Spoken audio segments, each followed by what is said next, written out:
So, welcome, my first talk about the functional programming. It will be hard for me because it's the first time I'm speaking about advanced functional programming. It's the topic still quite new for me. And also, I don't know what you already know. So, before we will start, I will ask you, what do you think about functional programming? And what do you think it is, actually? Any of you can say anything. For example, there. I'm listening. Are you looking at it? What do you think about functional programming? It's Oh, come on, guy. it's a functions as a first class thing. And? Like you basically build your app around functions. And? Well, there's many principles that go with it, right? Like immutability. Yes, great. Reference, Then? transparency. Yes. What else we have? Are you familiar with those terms? Pure functions. Who knows what is a pure function? Perfect. Who knows what is immutability is? Okay, let him continue. So, okay, pure functions, immutability, what next? Composition. Sure, definitely, yes. It's the it's the building stone, composition. It's all about the composition. Actually, we don't have anything else than the composition. No inheritance, no classes, just the composition. Okay, What about first class modules? It's implementation detail, irrelevant for this topic. What next? What next? What next? I'm actually really curious. It's the honest question. What else do you know about functional programming? Because that what you say is correct, and probably roughly 6 months ago, I would answer the same, and then I would stop. What about explicitly handling side effects? Very good one. Yes, still, really, because basically it's the definition of pure function, but there is a catch. What if we pass function to function, and that function is impure? Can we pass impure function into pure functions? Like what color is your function? I don't know this joke, but can we pass impure function to pure function? Did you say pure to impure function? Impure to pure, impure function with side effects to pure function. Can we? I don't know what language you're using, but No, it's not. It's not. Maybe it is because in Haskell we can, but only in Haskell and similar languages. Okay.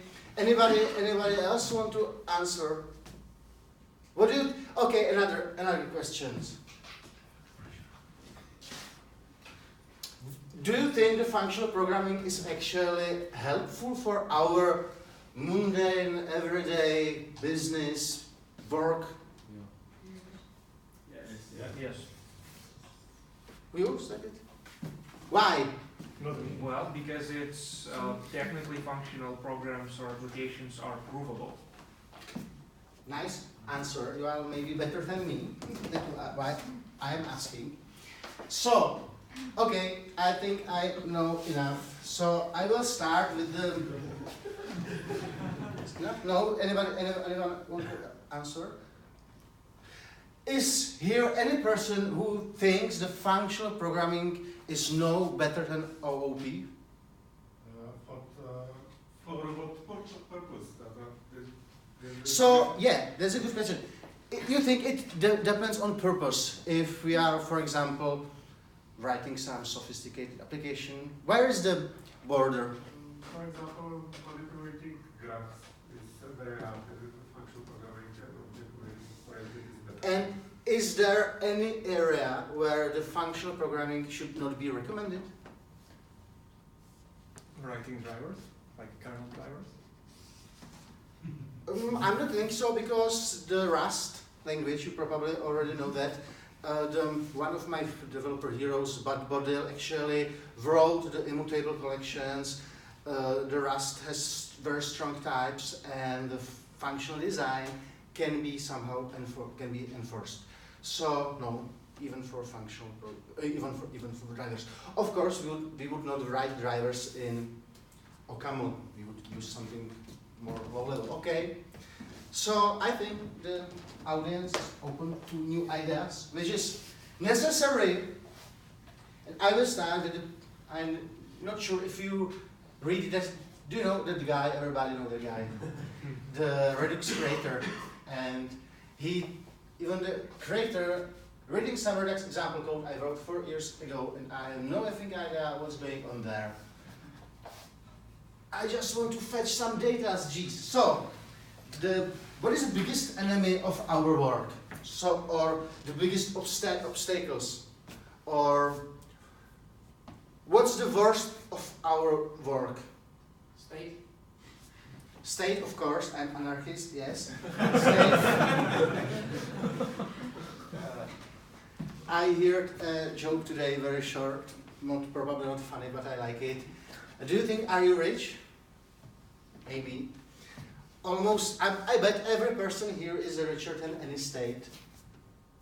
Why person could be richer than state? Because all states has a huge debt. Funny? No. Never mind. So, okay. So what is the biggest enemy of our work? Why the companies fail? Okay, it's the complexity, fighting with the complexity. And when I thought a lot about how I should start explaining the functional programming itself, because don't get me wrong, there is some lot of things to realize, to learn, because immutability and pure functions, it's so abstract, but the real code, I need to validate some data or write huge application. Is purity and functions enough? No, we have actually a lot of abstractions, like, okay, who know what is monad? Monad either. Option. Good. Task. Okay, yes, 3, 5 people. So now this is exactly my situation 6 months ago. I knew what you already knew, but I didn't know nothing about either monad or option monad and what is the purpose. So I made a website in Czech language, which, in case you are interested in it, I think you can remember TypeScript, fun, a joke, haha, where I actually write a lot of text to explain why I finally started to write serious functional code. It's basically my story. I think it's very important because it's not easy. And in this text, I'm speaking about something like glass ceiling. Glass ceiling is the term. So when you are trying to achieve someone, you always hit the invisible wall. And that was for me with functional programming. I knew about the purity and mapping and immutable, but option or chaining or profunctor optics or functional optics. How many of you know functional optics? That's great. Okay, so then I decided I cut very short videos from 2 guys, actually my functional programming heroes, Mark Seaman and Scott Lashin. Both of them are using F#. But with the libraries I will show you today, we can have the same type checking, same libraries in a TypeScript, which is really important for me because when you are learning something new, the types are very important. And that's why I will never use Lambda anymore. Okay, so I will start with the most simple things.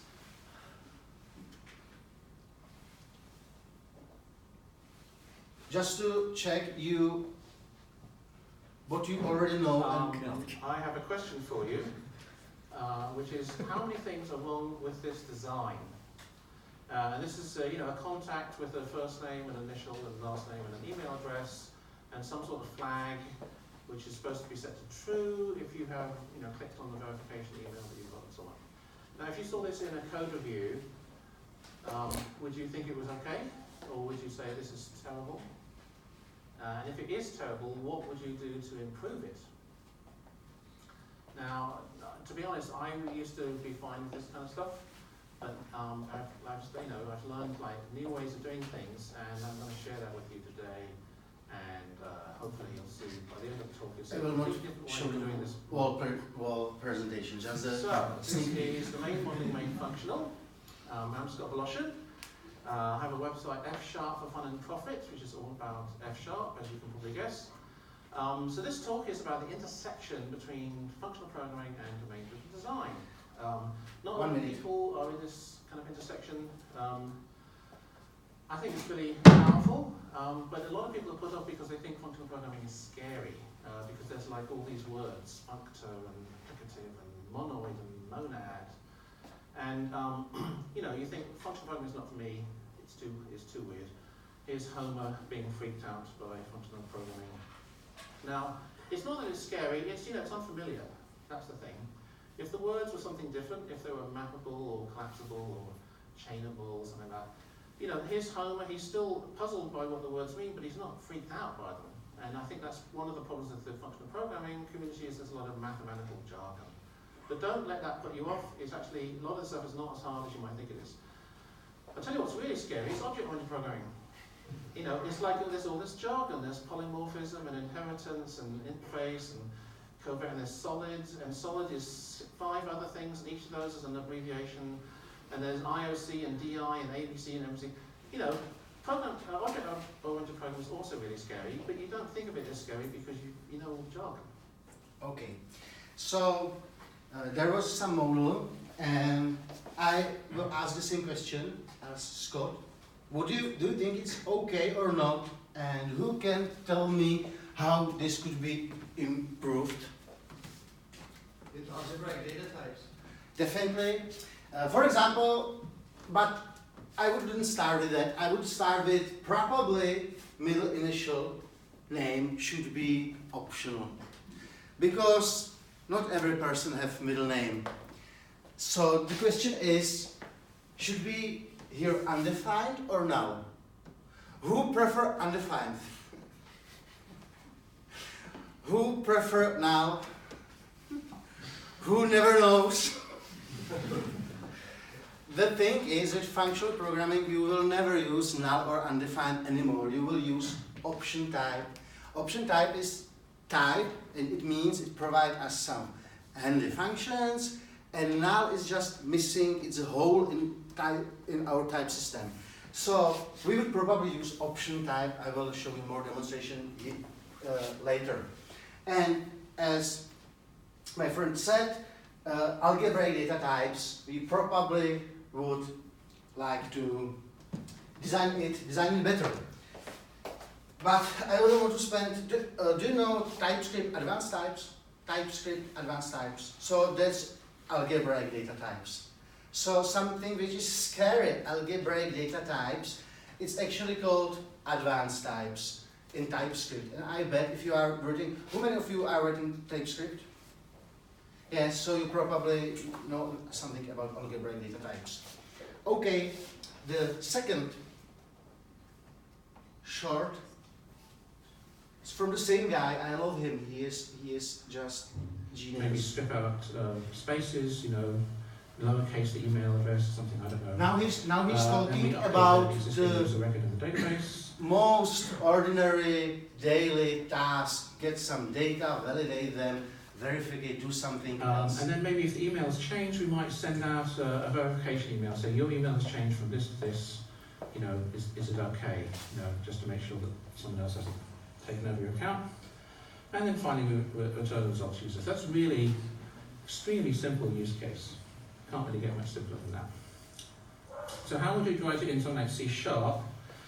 Well, we have a request, and then we validate the request, and we canonicalize the email, and then we update the database, and we send an email, and then we return success. So that's the code pretty much matches the use case. By the way, I'm going to show quite a bit of code. want you to actually spend so much time reading the code. I just want to really just go over roughly what the code looks like, so it doesn't really matter the details of the code, but just to show you, sometimes there'll be more code, sometimes there'll be less code. Just to give you an idea, just quickly scan it, you don't have to understand every line. So that's how it looks in C#. Hopefully that would be very familiar. I'm not saying this is the greatest code in the world. You might want to put an async version of the same email or something, but it's good enough for this example. So let's look at the functional equivalent. So this is how you might write the same thing in F#. You have an update customer function, this is a method. You receive a request, you validate request, you do blah. Almost identical, line for line, pretty much the same thing. Those little double arrows, that's F#'s way of composing functions. So basically the output of one function goes into the input. Just a function in our library. But other than that, it looks, you could understand, this is pretty much like the C# code. Right, so that's if everything goes right, but what happens if things go wrong? Okay, so, happy path. What could possibly go wrong? We never really think about it enough. This is a great quote I like. A program is a spell cast over a computer turning input into error messages. So how often, if we're lucky, things will come out right, but a lot of the time, if we're not careful, they'll come out wrong. So, here's, I don't know if you can see these, but I'll read some of these out to you. This is invalid, unhandled exception, the device is not ready. Okay, you've seen this kind of thing zillions of times. This one says, unhandled exception has occurred, invalid username. This one is a VB, Visual Basic error, overflow, very helpful. It says runtime error 6. This one, an exception was unhandled, the developer needs to do his job. This one says, you've been warned 3 times this file does not exist. Now you've made us catch this worthless exception and we're upset. Do not do this again. This one, classic. Keyboard not plugged in, press F1 to retry. Good job you broke photosynth. It wasn't your fault, but photosynth will crash and burn, perhaps even taking this instance of IE with it. An error has occurred while creating an error report. That's a good one. An error has occurred, but this error message cannot be retrieved due to another error. And this is my favorite one. Error, the operation completed successfully. So, this is the kind of thing, you'll end up on, one of those websites like the Daily Double Chef with something stupid. Don't do that. Handle your errors properly. So that's, I think, one of the difference between, you might say, a professional programmer and a weekend amateur is how well do you handle your errors, really. Okay, that sort of differentiates the grown-ups and the kiddies.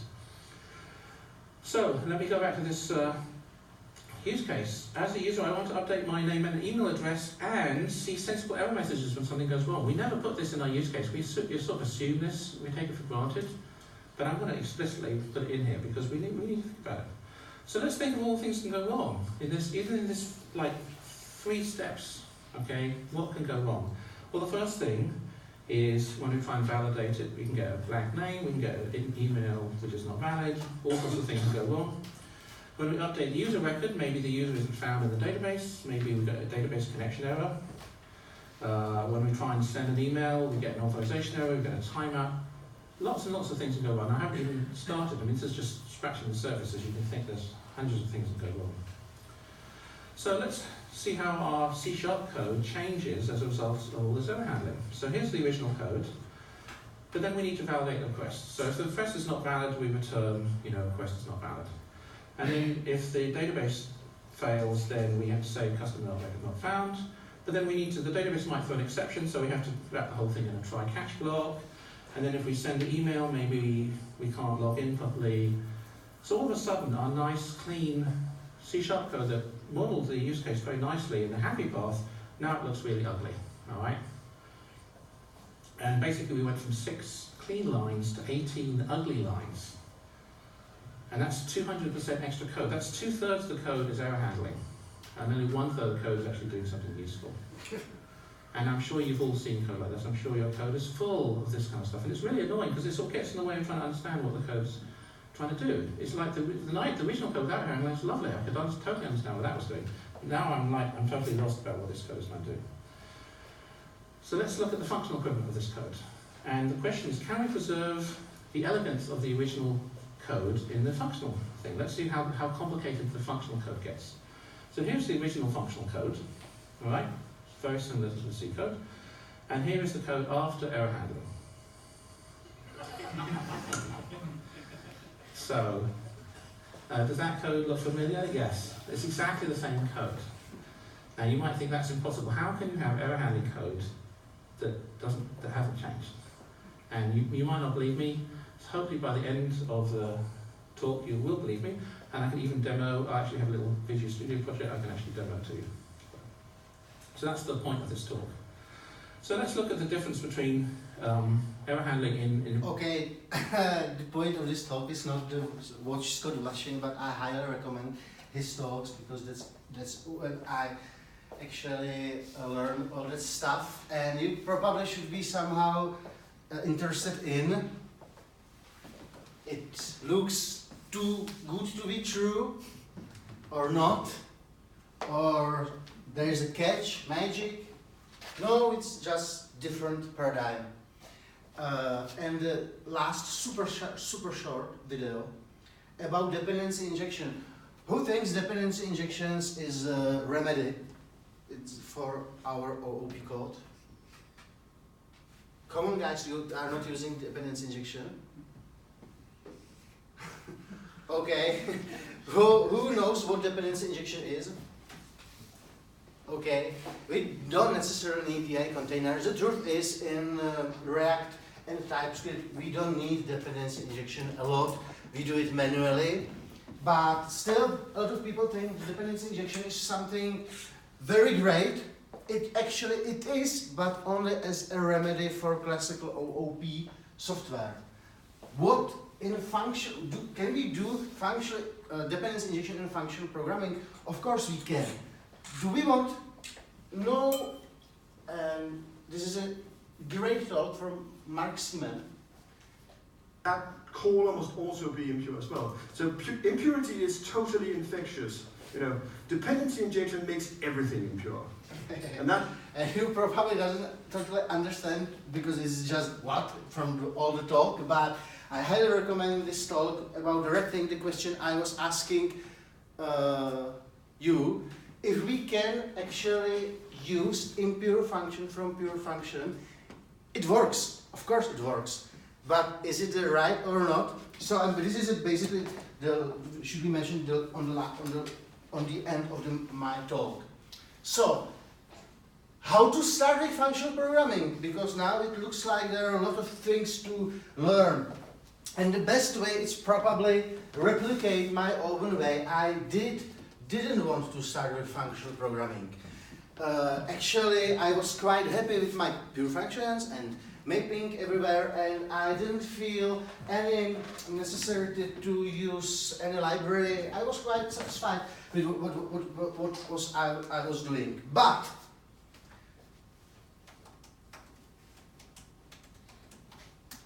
do you know this library? Probably everyone knows ImmutaBleJS. I was so happy when I finally removed it from my applications because it's such a it's so terrible. You have to serialize and deserialize data all the time, and the development looks like it's dead. So what's the alternative? Immer. You probably know Immer. Do you know Immer? Yeah. It looks great, finally. For people who doesn't know Immer, Immer is a proxy wrapper which allows us to write imperative code and do not do not make mutations. So basically, it looks like yes. We have some JSON. Look, we are doing imperative programming. It looks like mutations, but those mutations are projected on the proxy object, and from produce function it's returned the new object. So this is helper, but do we need it? Do we really need it? I was using Immer maybe 2-3 weeks, and it was quite a pain somehow because the logging. Basically, this object is spatial proxy, so if you use console log or if you pass draft object to another produce functions, and you need to look what is happening there. Things becomes quite challenging. So I was asking myself, can functional programming, how functional programmers actually do changes on such JSONs? Manually? No, manual code is terrible. So how do they do? How do they that? The answer is monocle is actually functional optics, something which sounds very scary, ported from Scala to TypeScript, and it's not a mystery, you will see it. So basically that's how we do changes in JSONs without any helper. Immer would help us, but it's trade-off. Functional developers will use something like lenses, functional optics. It's called like optics. Monocle, it's like the special glasses, and lenses is the glass, etc. This looks like some too much code for such simple task, and this is what we are looking for. Simple helper. This will create function for us, and in this callback we can change object deeply. This is a path to that object, and it's typed, fully typed. It means if you make a typo here or here, TypeScript will tell you. So I discovered Monocle library, and I was curious about who made it and how it works, etc. Then we can manually compose functions or use this helper. Just one liner, and we can read, modify. We can compose all these lenses, which you see here. And I was curious about who made it. And this guy, Giuliano Canti, actually changed how I write the TypeScript in the last 3-4 months, and finally discovered functional programming for me.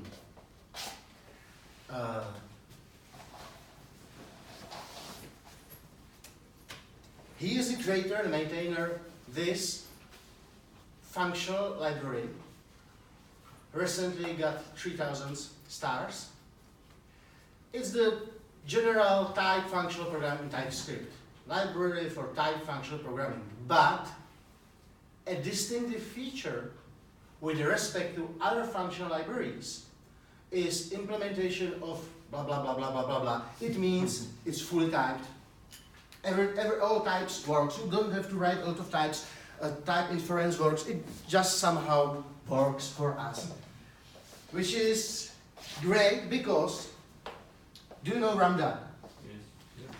Ramda will never have reliable TypeScript types because they do carrying not properly for TypeScript, and this is a problem of many other libraries for JavaScript functional programming. They are not typed well, never will be, because you really have to start with TypeScript itself, not adding TypeScripts later. That doesn't work. Okay, so how it can help me?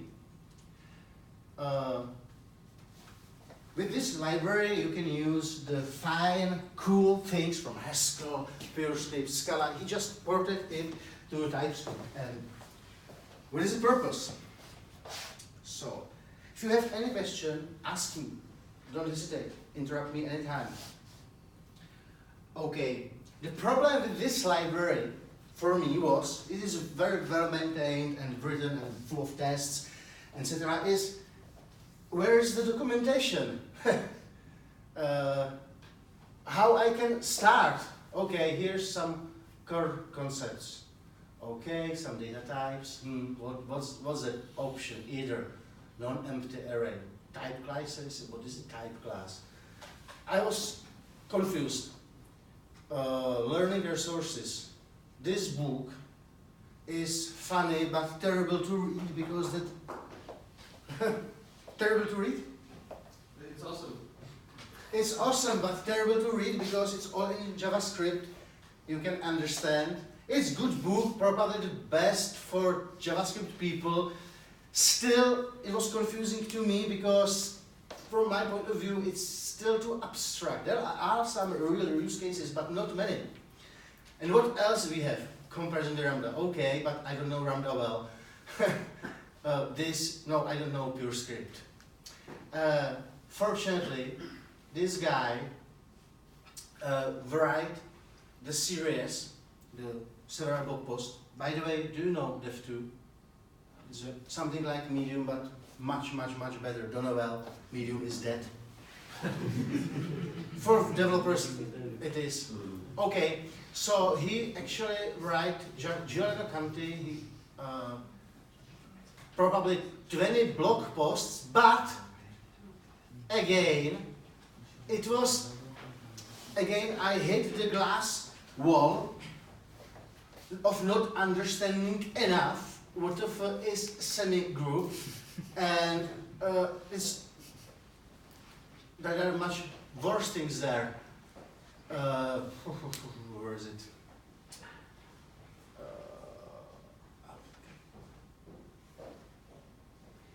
A lot of graphs and theory. What the fuck? I'm looking. Where is it? No, functional design. No, it's the second one.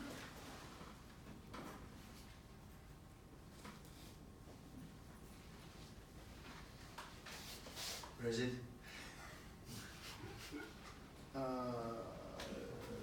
Category. Yes. Oh. Dark mode. So I need to switch.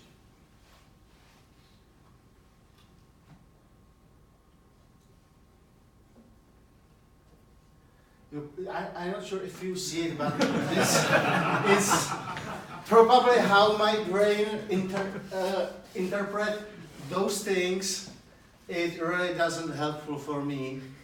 All that category stuff. I think I finally understand somehow, but still not sure. The good thing is you don't have to know that.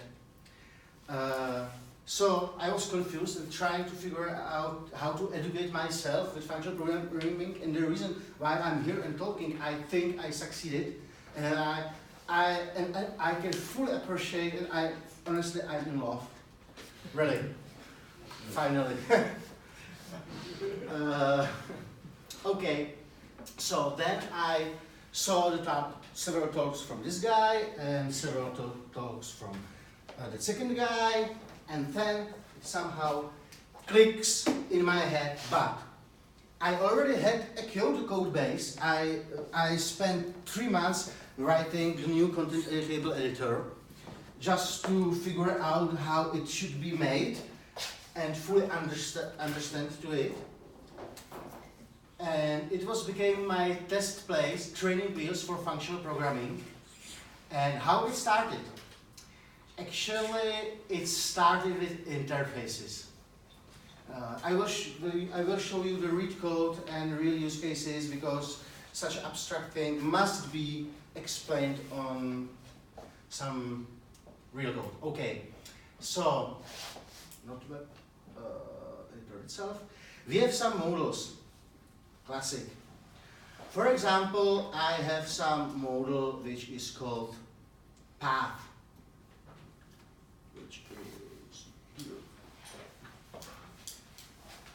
First thing, we can and should have all types of our application in one file. Why? Because it's great overview of what our application does. It's not necessarily the functional programming style, but it's very common in F# and in similar languages. So I have what I am writing. Okay, text editor, so I need some text, element, and then I see the path. What is the path? Is a non-empty array, is the first thing I used from functional programming library. Then we have some selection, which consists of where selection starts and ends. Another, this is the advanced types, this is the algebraic data types. We compose types from bigger from smaller. And so I have types. I will explain option later.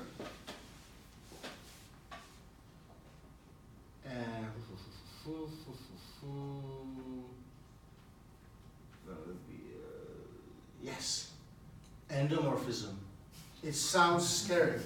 What the fuck is endomorphism? It must be some very nasty thing, endomorphism.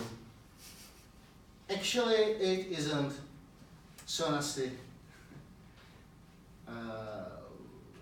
Well, now I'm going to functional programming library. There's some module functions, and I really started with such simple things. A lot of my functions in my code need to go like queries, need to answer for some question. Is the selection collapsed? Is the product ordered? Is something is epsilon? So predicate is the generic type for all these functions. The second is refinement.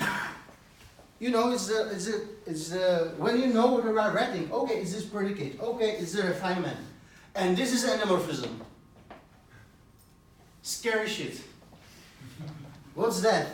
It's just function which get some type and return the same type.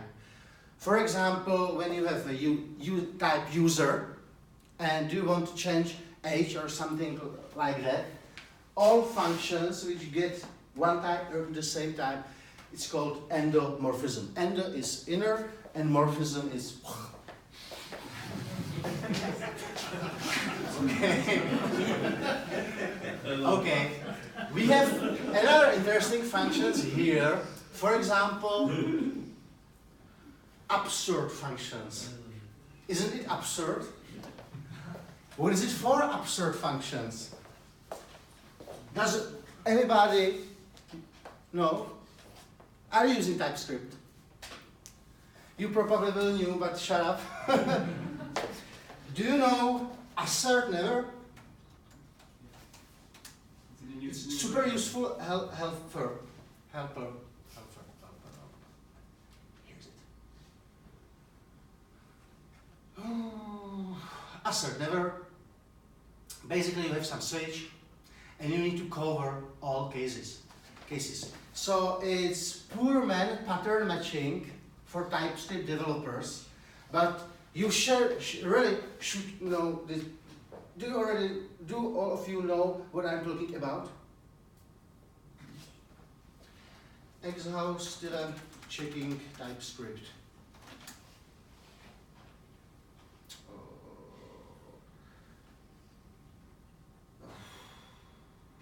Let's go to the source.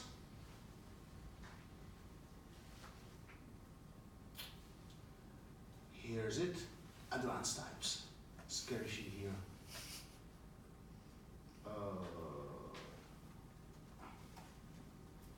Checking. Basically, every time we write switch, we want to cover all cases, just to be sure we didn't miss anything.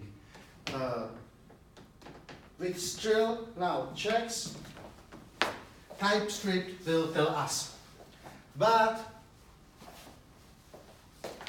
we have to write this shit all the time. Boring. So assert never actually could be a helper. And this concept is so common, so it's part of the FPTS library. Okay, so we had some interfaces, we know what endomorphism is. Endomorphism is for mapping, and when we start with mapping from A to something else, etc., we need pipe function. We already knew probably from RxJS what pipe is. Oh. No, here is it.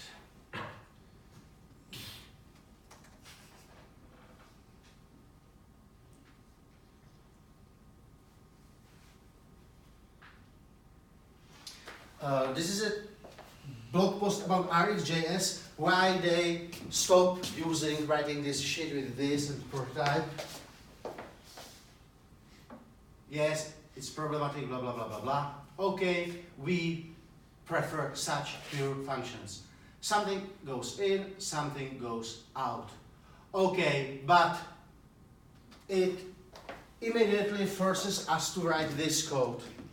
Is this functional? It is. Do we want to write it? No. Why? Because it's hard to read. Actually, your eyes have to jump here. So we need odds, then double, then log. Actually, it should be turned. So we can use something like pipe, and the code looks like that. The problem with pipe in TypeScript is types doesn't work well. It's half-baked in almost every helper I saw, so I wasn't using pipe until I found pipe implementation in FPTS, which is fully typed and just works. And it's not easy to write types. That guy even have some generator for that stuff. This is a simple stupid pipe for all cases. This is terrible, but somehow write it so we don't have to, and as a result we have pipes. And when I found the pipe, I started using everywhere.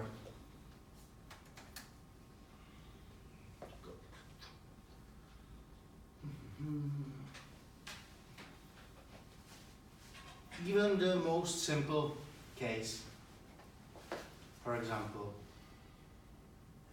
here, this is a very small pipe. What I'm doing here, I'm reading something which is maybe null or undefined. And this from the label returns option type, which can be chained. So this can be read. If current is not null nor undefined, goes here. If not, do nothing. So instead of hand writing if, else, everywhere, as you see in that error handling, we actually have handy functions just for that use case.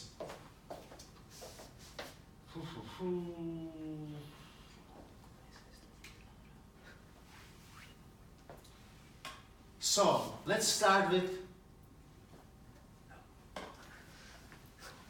basics, because we already have some code and we want to make such code functional.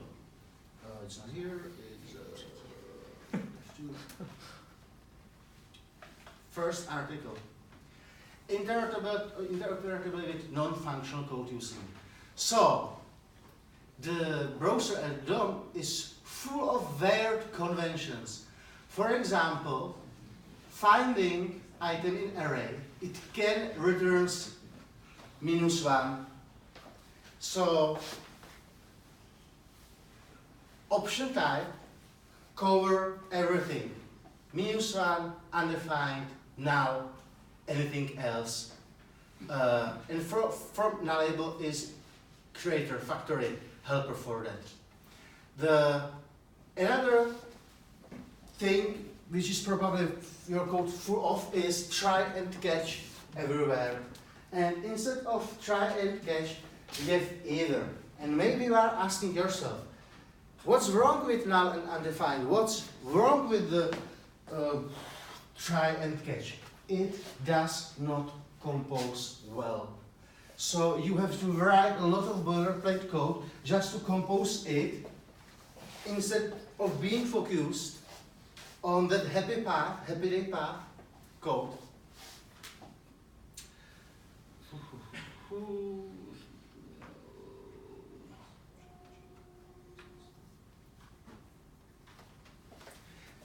This is full of error handling, but you don't see the error handling there. Why? Because it's baked in the API. For example, I know get document will return option. Option is like promise. It can have two states: none, nothing, or something, value. And all those functions actually, before they are run, will check if option exists. If not, it will switch to default. Or we are returning here. We are returning selection, which probably isn't there. So, if we have document, we can take selection. If we have selection, we can filter if this is a predicate. If selection is existing, it has to have all these types. And then we can continue. Segments is like promise all. Do you know promise all? We are waiting for several promises. You like probably promises. Promises is functional, and the things like waiting for all and promise all we can use for sync or async code. It's just general type class contract. Okay.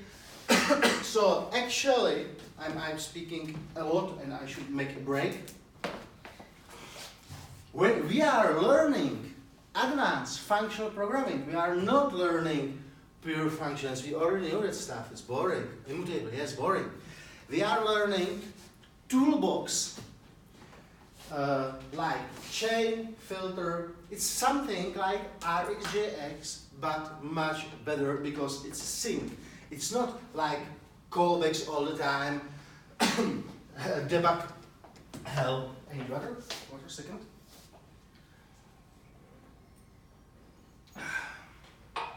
So we are actually learning quite a few, maybe 10, 12 concepts, and we are using them all the time for almost all code. Why? Because it's not imperative free form. Imperative code is free form. Free form, it means you have to write if, try catch, maybe something else. It's the intention of the code is mixed with some ad hoc handlings, etc. Is this similar like programming in assembler or C language? Why do we not write web pages in C or assembler? Because it would be so much full of the boilerplate. The same thing is valid for functional programming. Why the people who started in functional programming with these pipes, this actually should not be, it should be flat. It's not, because I'm not sure if I will refactor it as a function elsewhere. So probably this is okay. So, otherwise, the goal is to avoid pyramids, of course, pyramid of dooms, deeply nested. With a functional programming toolbox, we can have everything flat. Okay, I think this was the message, the biggest message from my talk, that there's actually some tool set which helps us. Maybe I will show you two more small examples. For example, a quality check. Every application needs to check if some objects are equal. And there is a lot of this library can provide us. So, yep. These types.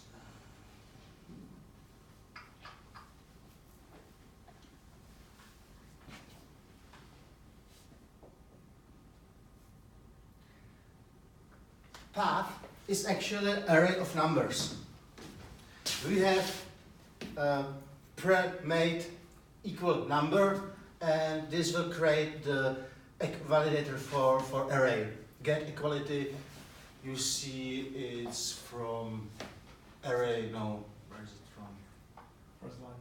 First line, yes, from array. Helper, get equality. So this will check if those arrays, two arrays, are identical initially through the strict check, which is the fastest, and then it will go one by one.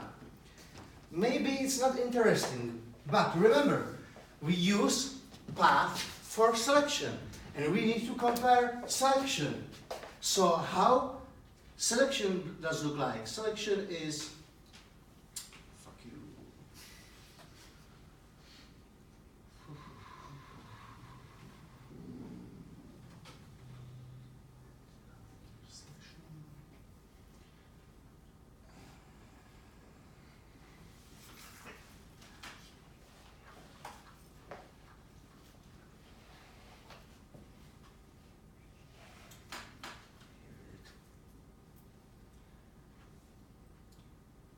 So we have path and we have object selection, which consists of two paths, and then we have object value, which consists of maybe selection and element. And now, how we can compare selection? We will tell we have type class. Type class, it's term from Haskell. Actually, it means objective functions. So it's not scary anymore, type class. No, it's just some object with data and functions. It's not instance, it's the object. So there is no inheritance, it's just object. And with that, I get the equality to compare. This class has a function compare. Okay, we can, where I need that? And the last thing it will be,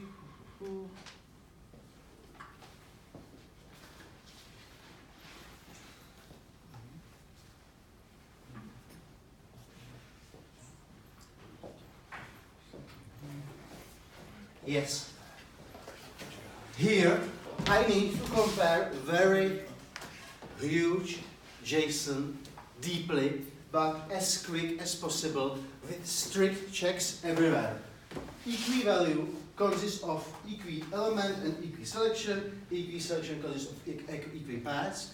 And then you can see what the composition really is. You have one direct way how to build application. You don't have to think about should I reuse this or that, or should I put if on the start or in the middle function. No, we have those chains.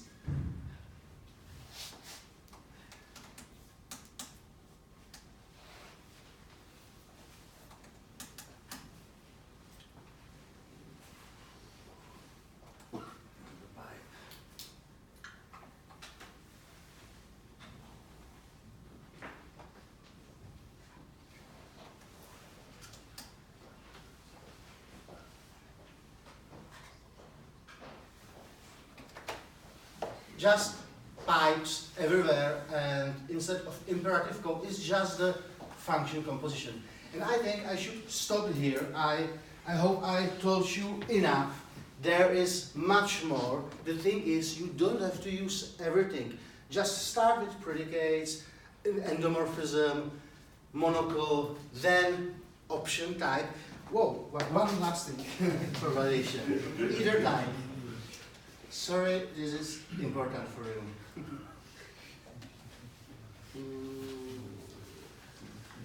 Yes. So you need to implement plain stupid form with username and password and those validations. And the validation itself is a very simple thing, but some people can complicate it. I have no other words. You probably know Redux form and Redux smile form. It's all about the validation done really, really badly. It's this. You can just take a look on the GitHub issues. It's millions issues for stupid simple validation.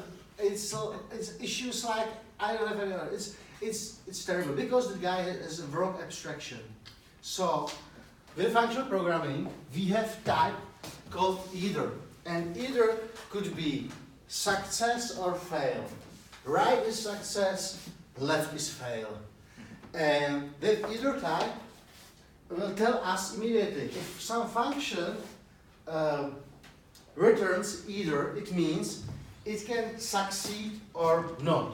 And why it's better than null or undefined? Again, because of composition.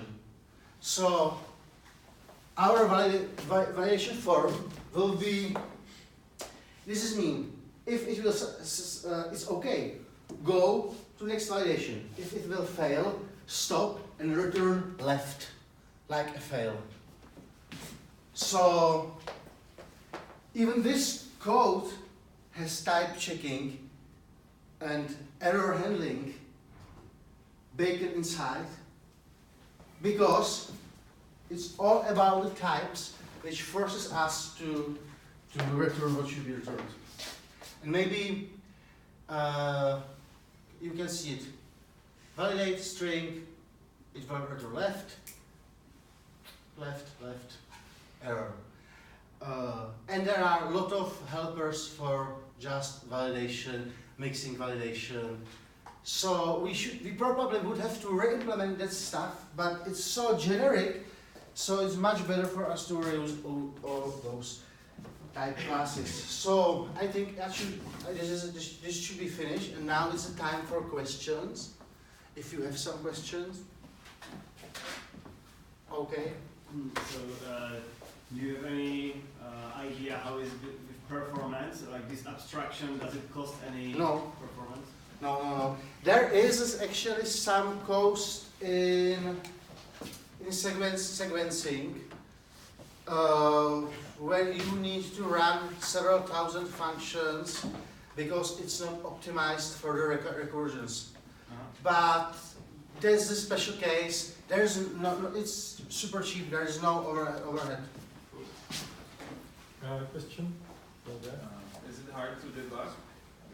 No at all, because this hard to debug is RxJS is hard. This is a good question. It's hard to debug. It's a pain.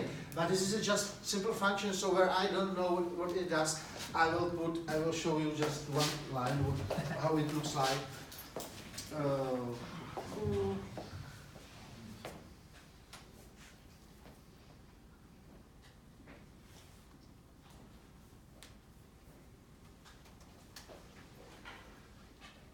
Some pipe. This is a line which does nothing. And I will take a look what goes in. Do you see it? Option selection, okay. I can take a look.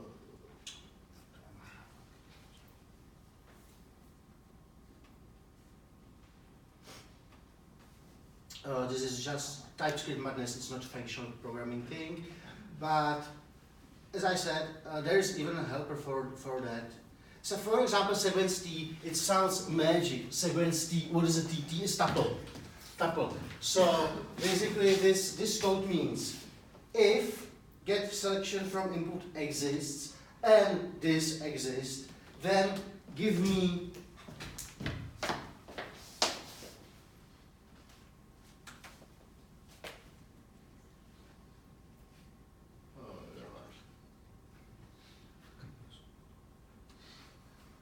much better.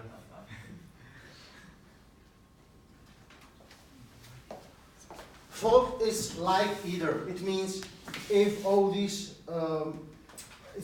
is section and the range exists, not now, not option, give me it or do something else. So instead of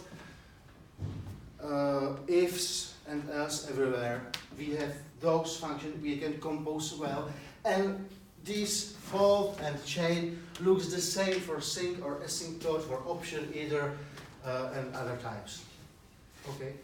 And what if you want to step through the code in the debugger? We will try put the debugger in the thing. I just. It's a good question. You can always, but if you have, it's not often you need that. Yeah, but you cannot step on the next function in the pipe. You probably. I don't use debugger a lot. I use console log everywhere. Actually, I have a function it's called log pipe, and I can originally trace from PureScript, and you will just put the trace here, and it will show you what's go inside and there. But again, you don't need it often because we have the types. So if it will not allow you to write something wrong. This code is 100% typed. Without, so I don't write, for example, one here, must be function here, you know, types everywhere. But So, those types are verified at compile time only. And if you no, server, the types are shown during the writing. yeah, but when you run it in production and your server returns wrong JSON, It will never happen. And this is a good question. This is a good question. Functional application never throw. Of course, they could if you then force them. But by default, there is no throw. So the question is how to deal with unknown data from the services. There's another library from the same guy. It's called IOJS. It's a great thing. You probably seen the similar pattern in Prisma. I think they stole it.